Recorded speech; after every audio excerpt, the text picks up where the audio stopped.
Reports have shown that this government steals Kenya shillings 3 billion per day. Ironically, the same government borrows 3.14 billion per day. Why borrow to steal? Why can't you even steal less if at all you have to? What a regime. But first, we pose a fundamental question and state an undeniable fact.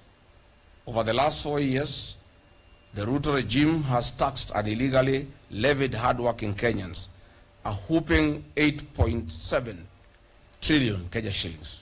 Further, they have borrowed a whole 4.2 trillion Kenya shillings.